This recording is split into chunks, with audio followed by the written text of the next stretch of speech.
Luzes atacam ribeirinhos na Amazônia, depois da vinheta.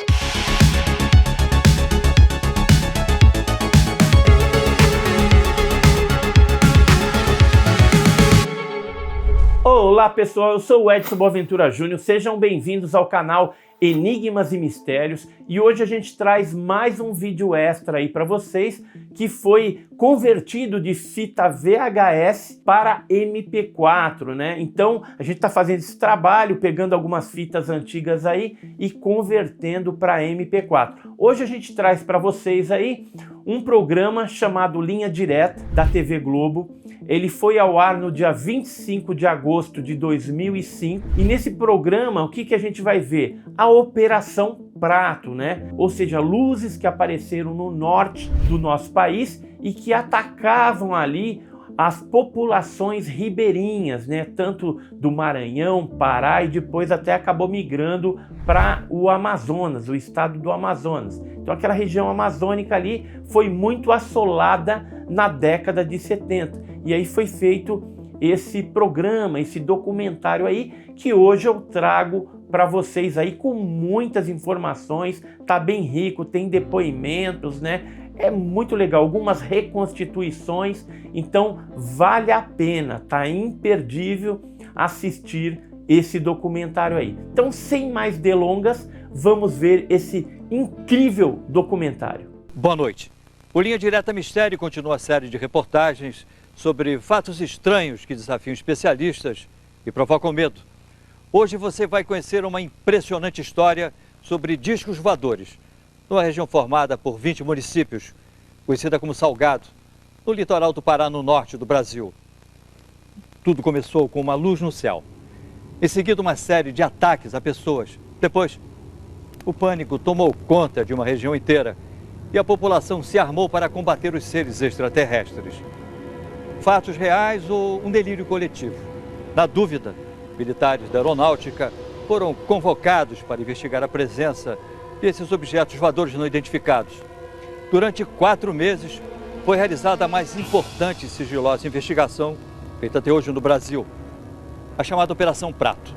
O nome Prato é o termo internacionalmente usado pelos ufólogos para designar disco voador.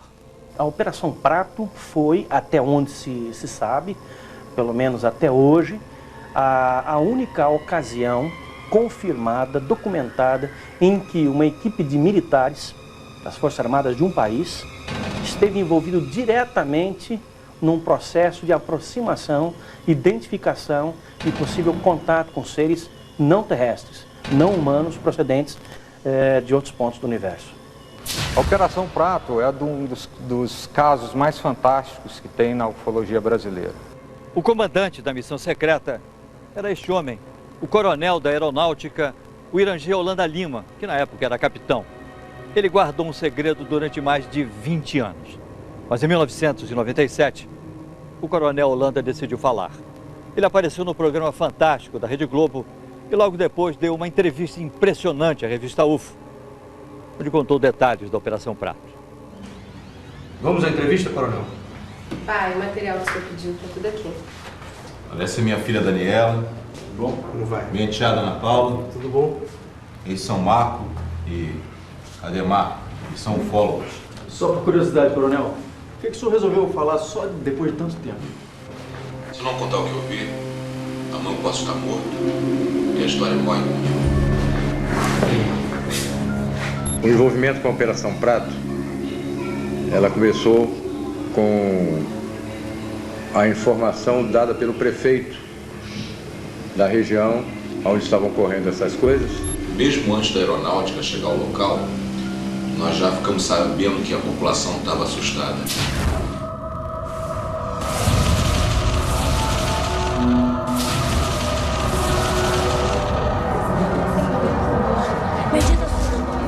O clima era de pânico.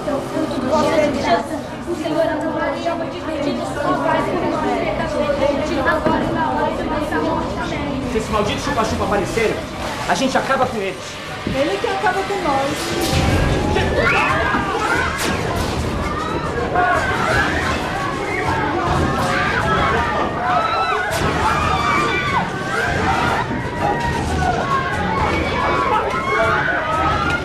qualquer buraquinho que tivesse, aquela luz passava e atingia a pessoa. E a arma nossa aqui, já sabe que é pau, pedra, uma espingarda carregada pela boca.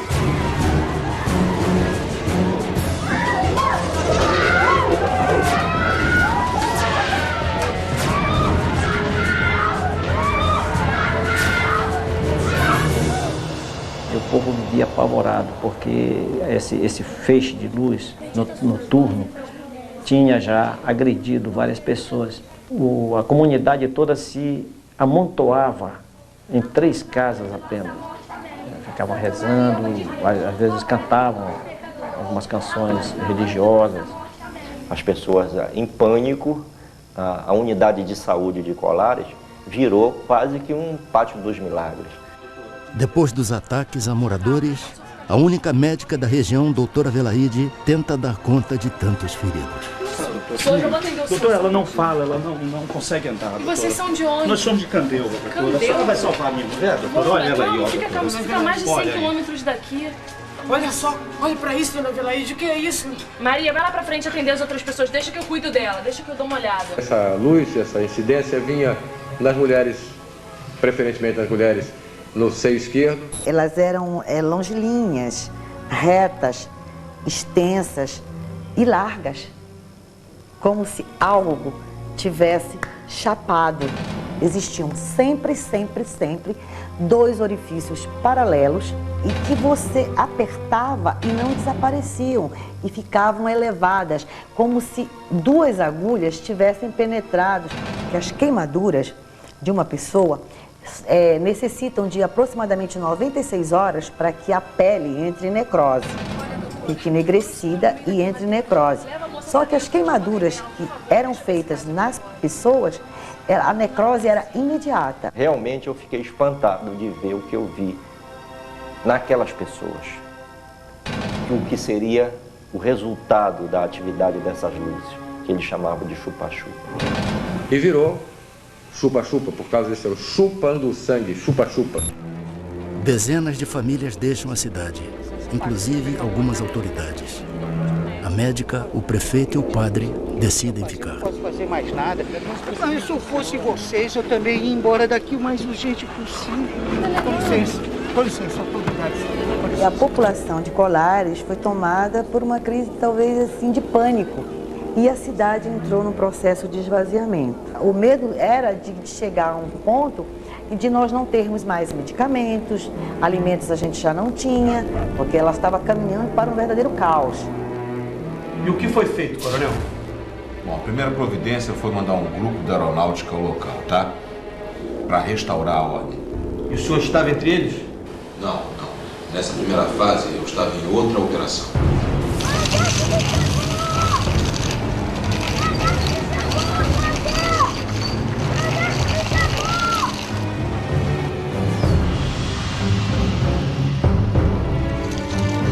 Bom dia. Como vai? Tudo bem? Tudo bem. Nós estamos aqui numa missão para aeronáutica. Graças a Deus que vocês chegaram. Sargento, as pessoas estão desesperadas. A senhora quem é? Ela é a doutora Velaide. Eu acho que nós vamos precisar muito da senhora. Esse é o prefeito. Bom dia, prefeito. Tudo bem? Tudo bem. Bom, eu gostaria que o senhor explicassem pra gente o que está acontecendo exatamente. Eu só vou pedir um momentinho que a gente precisa montar o acampamento. Tudo bem? Vocês podem me acompanhar aqui na sombra? Pois não. De modo que algumas pessoas podem compartilhar, de repente, de uma situação emocional e essa situação emocional se propagar. Isso típico, por exemplo, é em casos de pânico dentro de um cinema, dentro de um supermercado, onde se avisa, de repente, que tem fogo, né? Então as pessoas, de repente, saem correndo, umas passam por cima das outras, há mortes, etc. E, de repente, o supermercado ou o cinema nem estavam pegando fogo.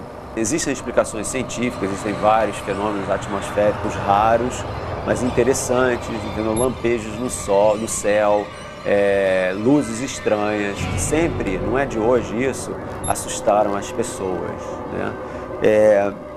Mas eu acho também que quando você acredita em milagre, você vai ver milagre com muito mais facilidade do que se você for uma pessoa que não acreditar nos milagres. Se fosse realmente algo de alucinação ou histeria, a aeronáutica jamais iria destacar uma equipe tão grande para fazer esses tipos de observação. Segundo testemunhas, o primeiro posto de observação da aeronáutica foi montada aqui embaixo dessa árvore, na praia do Humaitá, na ilha de Colares, a cerca de 100 quilômetros de Belém. Essa região era considerada o ponto de maior incidência do fenômeno, onde as luzes que apareciam no céu atacavam em seguida as pessoas. Naquela época, os civis foram proibidos de frequentar a base militar montada pela aeronáutica. Eles instalaram metralhadoras, metralhadoras antiaéreas, de fogo antiaéreo. Durante semanas, os militares acompanham o aparecimento dos objetos luminosos. Sargento, vem, sargento, rápido! Vem. Olha lá! Pega a câmera, rápido! Vamos, soldado! Vai, filma isso! Tá filmando.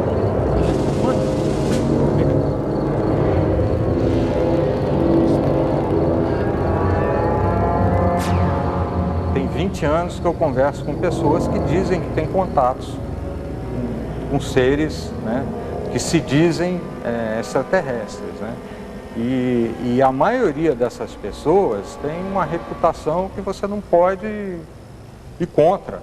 Em algum desses sistemas, deve haver um planeta com as condições que propiciaram a vida na Terra. Então, isso eu acredito. Agora, o contacto é muito difícil, dadas as distâncias gigantescas.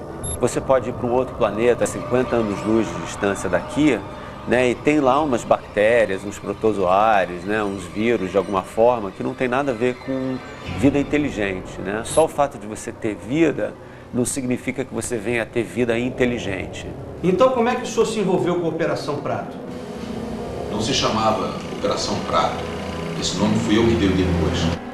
Vamos combinar que se a missão era secreta, Operação Disco Voador ia ser óbvio demais, né? Então o senhor foi para a Amazônia e... Naquela época eu ainda era capitão. Eu chefiava o Paraçá, um serviço de resgate na selva. Eu tinha acabado de terminar um curso em Brasília e o comandante do primeiro Comar mandou me chamar. Segundo testemunhas, o relatório enviado pelos militares sobre o fenômeno das luzes impressiona o comando da aeronáutica. Capitão Landa, o senhor acredita em discos voadores? Acredito no que eu posso ver, coronel. Objetos não identificados foram vistos nesta região. A maioria dos objetos apareceu aqui, perto da ilha de Colares. É um povoado com muita fé, mas sem nenhuma instrução. A maioria são pescadores e lavradores. E como é que eles estão reagindo? A nossa equipe enviou esse relatório. Leia, por favor.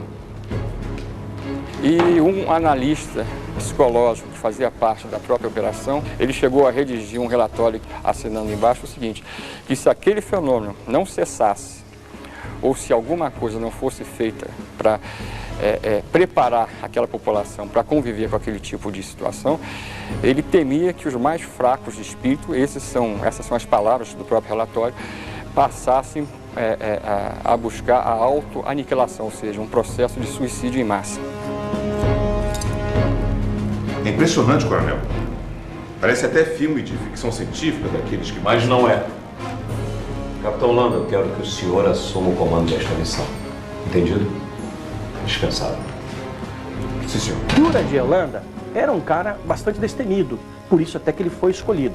Ele tinha a noção muito clara de que objetos voadores não identificados existiam. Ele acreditava em vida em outros planetas e acreditava que os discos voadores realmente eram um fato legítimo. Mas ele não acreditava que os fenômenos que estavam acontecendo naquela região tivessem qualquer coisa a ver com discos voadores. O capitão Holanda chega à cidade. É a maioria aqui da região, capitão, e de algumas cidades próximas da sua. E as lesões são todas idênticas? É sempre assim, queimaduras, na vertical, com 2 orifícios paralelos. Doutor, esses ferimentos devem ter sido causados por algum tipo de inseto. No início eu também achei que fosse, capitão. Mas agora são tantas as pessoas com as mesmas características que eu não sei mais. Doutora, a senhora acredita em chupa-chupa? O senhor acredita? Eles me procuravam diariamente para saber o número de pessoas que eu tinha atendido, as entrevistava. Dizer que não era para se apavorar, que aquilo, né, devia ter vindo do céu ou um planeta, uma coisa aí. ia confortando as pessoas, né? A senhora pode me contar como isso aconteceu? Foi um chupa-chupa, doutor. Eu quase morri. Estava numa procissão. Era uma romaria.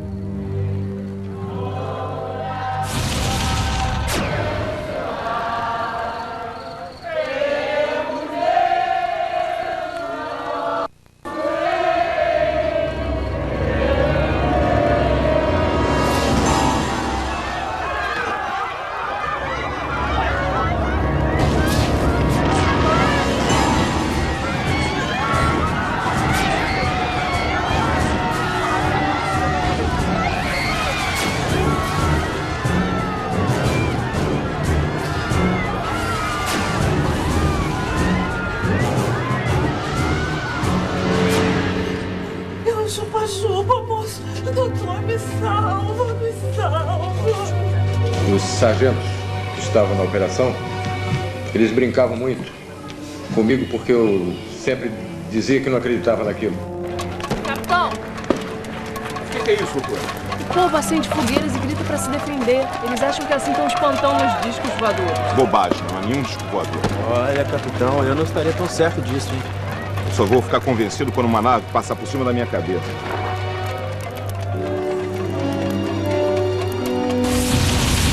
A equipe de observação comandada pelo capitão Holanda era formada por mais de 60 pessoas, entre militares do serviço secreto, médicos e até psicólogos que vieram à cidade com o objetivo de acalmar a população. Nesse local, a chamada Praia do Machadinho, o capitão Holanda viveu uma experiência que o marcaria pelo resto da vida. Não adianta, essas luzes não me convencem, isso não passa de um fenômeno atmosférico. Mas, capitão, o senhor fotografou as luzes? Exatamente, fotografei luzes, nada mais do que luzes. Não adianta, o capitão só vai acreditar quando uma nave dessas passar em cima da sua cabeça, né?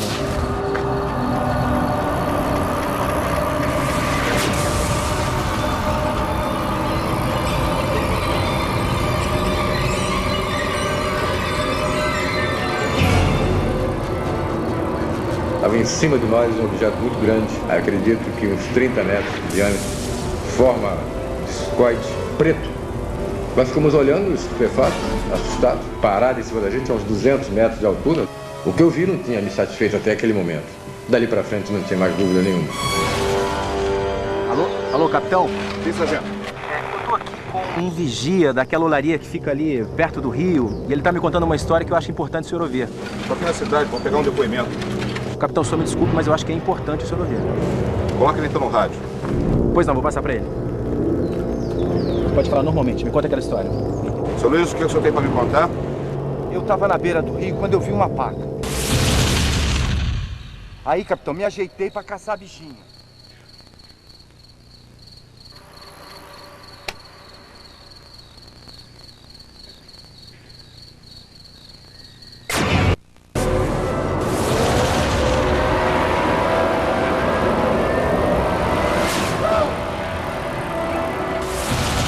Será que o senhor pode levar até o local onde o senhor viu essas luzes? Quê? E lá outra vez, capitão? Nós tivemos oportunidade de chegar a uma pessoa que tinha tido um avistamento impressionante. Os agentes entraram para tomar um café e comer uma bolacha, alguma coisa lá, antes de entrar no barco para a gente ir para a missão. E eu, como chefe da missão, não podia me dar essas mordomias. Eu fiquei olhando fora, vendo o ambiente.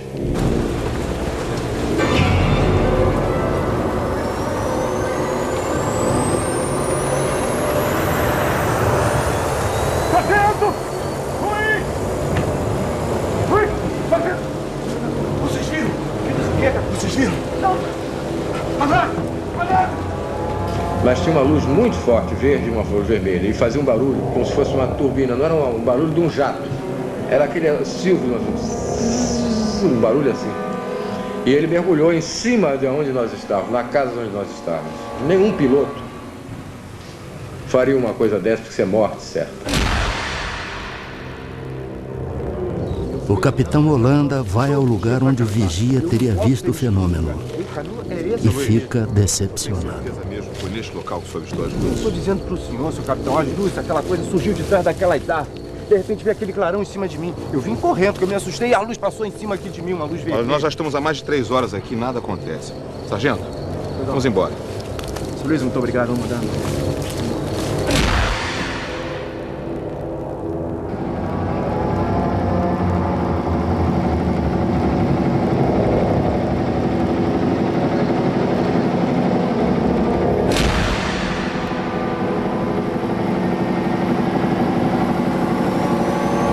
Ali, capitão!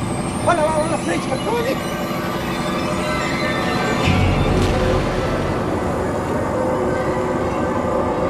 Luiz, desliga o motor! Agora a gente vai passar a noite aqui! Soldado, soldado! No binóculo, no binóculo!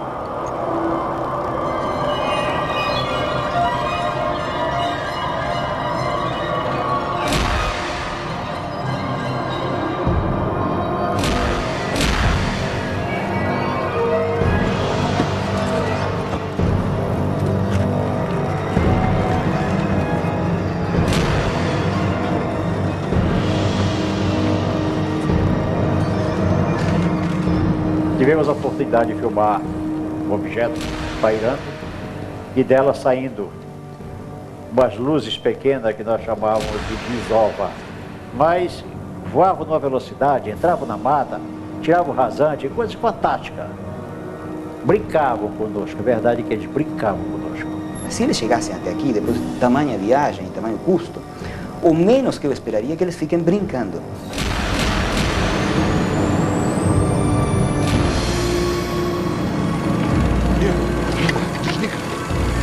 Como assim? Desligar e enlouquecer? Desliga que eu quero ouvir o barulho do aparelho!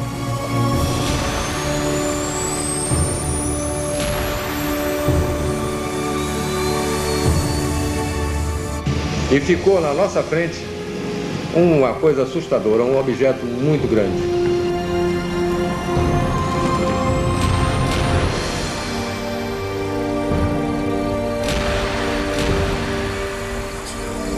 Ele deve ter acionado realmente alguma propulsão que não devia ser acionada próximo de nós, porque nos danificaria. Então havia alguma pessoa, alguma inteligência ali dentro que comandou isso.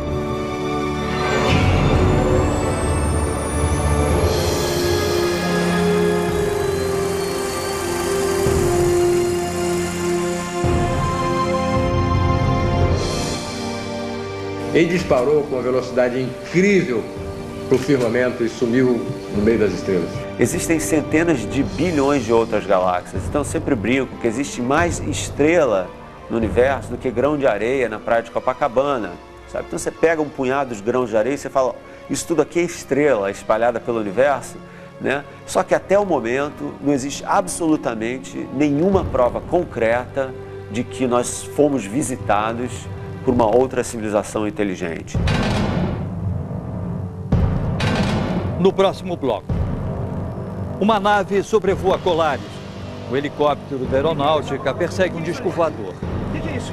Eu ainda duvidava que realmente fosse alguma coisa que eu pudesse ver. E também a morte do Coronel Holanda. Pode todo mundo dizer que o Holanda praticou um suicídio. Eu não vou acreditar em suicídio de jeito nenhum.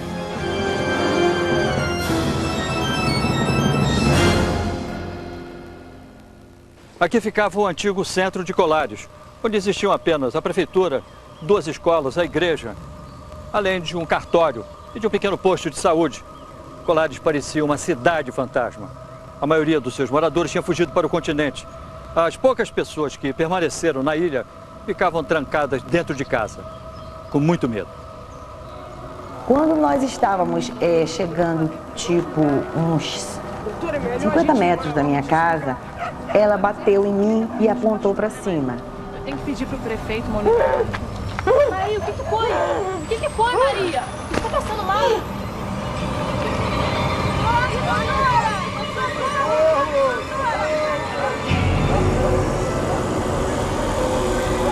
Eu vi um objeto, mas tão próximo, e tão bonito. Até este momento, mesmo tendo atendido toda esta enormidade de habitantes atacados por este ser não explicável, eu ainda duvidava que realmente fosse alguma coisa que eu pudesse ver. Mais uma testemunha procura a aeronáutica em busca de ajuda. O morador Antônio Ferreira convence os militares a ir até o local onde teria avistado um disco voador.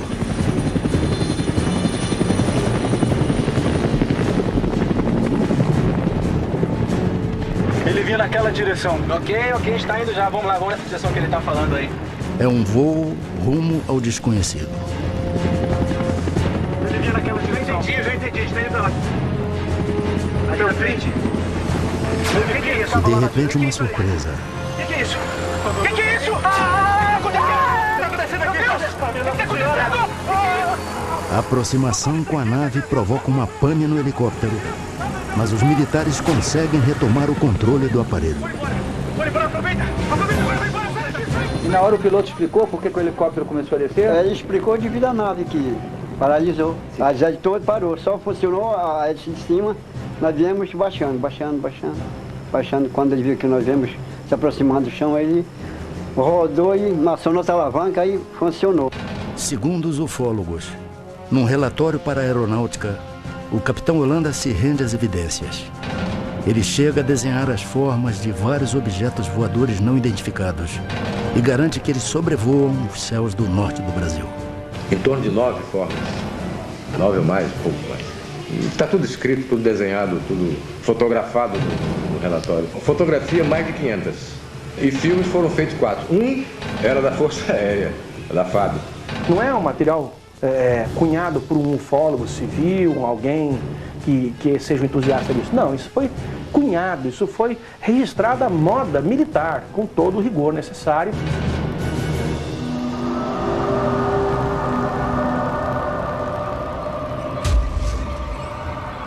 O capitão Holanda se torna um homem obcecado pelos objetos luminosos.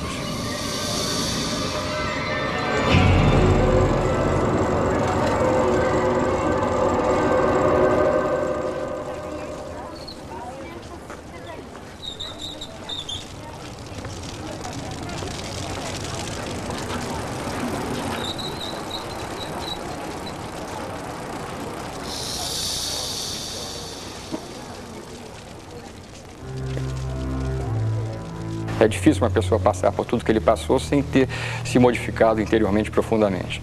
Segundo o comandante Ubiratã Pinon, amigo do capitão Holanda, a aeronáutica o chamou para o fim da operação. Eu creio que nós deveríamos... Boa tarde, senhores. Boa tarde, capitão. Os senhores leram o meu último relatório? Lemos, capitão. Incrível, não? A nave pousou quase em cima da embarcação. Capitão, a Operação Prato acabou. Acabou? Acabou? Mas nós fizemos descobertas extraordinárias, brigadeiro. A aeronáutica não está mais interessada nesta operação. Tragam seus homens de volta. Nós já temos outra função para o senhor. Mas nós estamos prestes a fazer contato com os extraterrestres. A Operação Prato está oficialmente suspensa, capitão. Ouviu bem? Sim, senhor. Com licença. O que é que a aeronáutica vai fazer com todas essas informações? Capitão, nada o impede de continuar investigando sozinho. É exatamente isso que eu vou fazer agora. Com licença. A FAB parou por 4 meses e a operação ela mandou parar. Aí nós continuamos. Eu continuei. Segundo testemunhas, em março de 1978, os fenômenos pararam de assombrar o litoral paraense.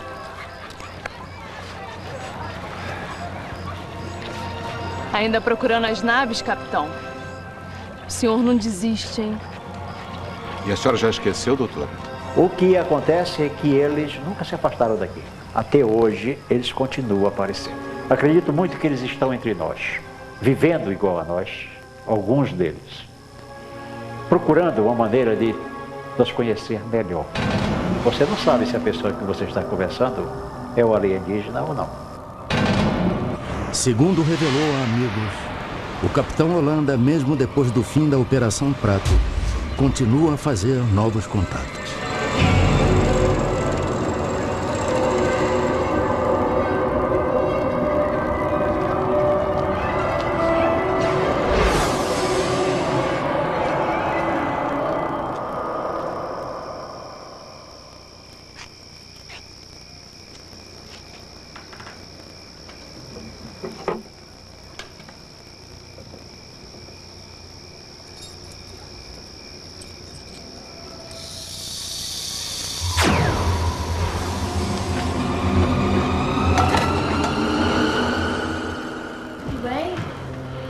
Eu acho que tem que ter uma... Como é que isso veio parar aqui?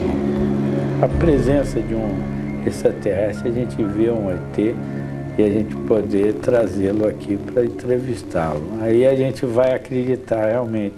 Mas isso não quer dizer que a vida extraterrestre não seja possível. É possível. Hoje, nas noites de Colares, só vemos estrelas. As poucas pessoas que na época foram vítimas do fenômeno, que ainda moram por aqui, dizem que as marcas de queimadura sumiram com o tempo. O coronel Holanda manteve a sua missão em segredo até 1997. Aí então ele resolveu dar uma entrevista e contou tudo o que sabia. Coronel, e o que foi feito de todo esse material? Filmes, fotografias? Não sei. A aeronáutica recolheu tudo, tá? Tudo foi encaminhado, foi entregue ao comandante, de lá encaminhado ao comando em Brasília. Eu não sei realmente aonde está. Eu até brincava. Cadê o meu filme? Ah, tá guardado. Deve estar guardado até hoje. Coronel, o senhor não sabe como essa entrevista foi importante. Eu sei. Eu sei. Os ufólogos costumam dizer que a aeronáutica tem arquivos secretos sobre extraterrestres, sobre objetos voadores não identificados. Existe mesmo isso? Não, esse é objeto de ficção. Na realidade, não existe isso. A Força Aérea tem até um documento dizendo como os seus militares devem reagir em caso de um possível contato. E como deve ser o contato com a imprensa. E a primeira coisa que se fala, ó, negue. Eu fiz parte da comissão sigilosa do governo brasileiro. O presidente era o brigadeiro José Vaz da Silva. A primeira pergunta que eu fiz a ele, mas por que o interesse dos militares pela ufologia? Ele disse, porque esse é um assunto de segurança nacional.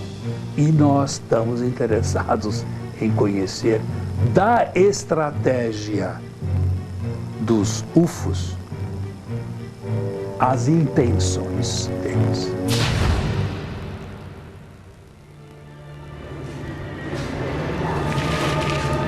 Que periodicamente se estabelecia de maneira mais acentuada há muitos anos. Pode todo mundo dizer que o Holanda praticou um suicídio. Eu não vou acreditar em suicídio de jeito nenhum. E acredito que, por um motivo qualquer, acontece algo com as pessoas que vão além dos seus conhecimentos, ou falam algo de que não estão autorizados a falar. O renascimento dessa questão veio mais ou menos no final do século XIX com um astrônomo americano chamado Percival Lowell. Tivessem umas linhas que ele interpretou como sendo canais construídos por uma civilização inteligente marciana que estava morrendo de sede, uma espécie de canal de irrigação, né? Isso daí fez um tremendo de um sucesso. E essa ideia de que os marcianos não só eram inteligentes, mas agressivos, tomou então corpo. Daqui a pouco, a Operação Prato chama a atenção de ufólogos de todo mundo. Há casos pontuais de ataques de pessoas por objetos voadores não identificados em vários lugares do mundo.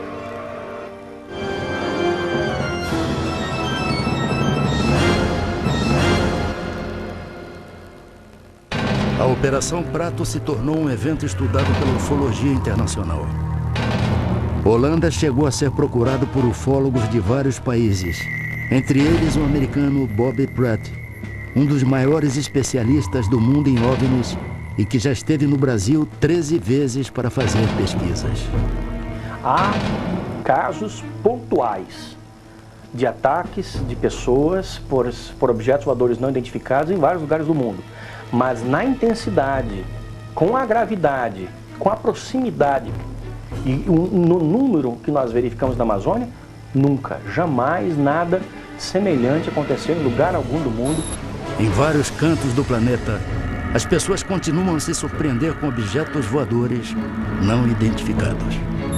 Agora, de fenômeno que você tem, que é registrado em vídeo ou registrado em foto, É muito difícil você colocar uma hipótese que não seja fraude, uma interpretação, né? Porque você justamente não tem, né, o controle da hora que aquilo estava sendo feito, né? Então esse é um problema. Você não tem nada que você chegue e fala, não, esse aí é incontestável, isso não existe. Por que eles vieram à Terra sugar sangue de brasileiro e não de africano? Não sei. A ufologia é um pacote de perguntas e isso é que deve ser levado a conhecimento das novas gerações, porque nós temos excelentes jovens superdotados. Nós adoraríamos ter contato com uma civilização extraterrestre, porque nós somos justamente as pessoas que gostam do mistério, de explorar o desconhecido. Então, quando vem essa grande surpresa, né, das descobertas, para nós é o máximo, né? Mas a gente também tem que tomar cuidado, né? Porque a gente não pode se iludir com provas falsas. Todo mundo ficava com medo desse chupa-chupa. Isso não é lenda não, seu Moacir? Ah, porque lenda é mentira, né? Não, mas isso não é mentira não, isso é verdade. Foi verdade mesmo. Mira, Min, vai para as antenas. Min, vai para as antenas.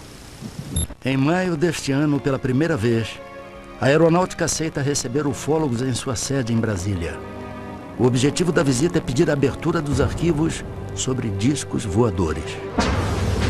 O comando da aeronáutica não quis gravar entrevista sobre a Operação Prato, mas aceitou responder a perguntas por escrito. O Linha Direta encaminhou 30 perguntas. Em resposta, o Centro de Comunicação Social da Aeronáutica limitou-se a enviar uma nota ao programa. Segundo a Aeronáutica, a visita do grupo de ufólogos foi realizada para mostrar a eles o trabalho da Força Aérea Brasileira na área de defesa e controle do espaço aéreo nacional. Sobre a Operação Prato, continua a Aeronáutica. Pode-se imaginar que a Aeronáutica realiza investigações científicas a respeito de todo tipo de fenômeno aéreo. Na verdade, o comando da Aeronáutica não dispõe de uma estrutura especializada para empreender tal atividade. Com relação à Operação Prato, o comando da Aeronáutica possui apenas registros baseados em dados que teriam sido repassados por um dos participantes dessa atividade. Foi produzido um relatório com diversos depoimentos, aparentemente sem fundamentação científica. Em todo o mundo, muita gente acredita e até espera um contato com seres de outro planeta. Alguns até dizem que foram levados por seres extraterrestres e depois conseguiram voltar à Terra. Outros duvidam que exista vida inteligente em outros planetas. Se os ETs existem, afinal, de onde vêm? Quem são? E o que querem? Essas perguntas ainda aguardam respostas. E você? Acredita?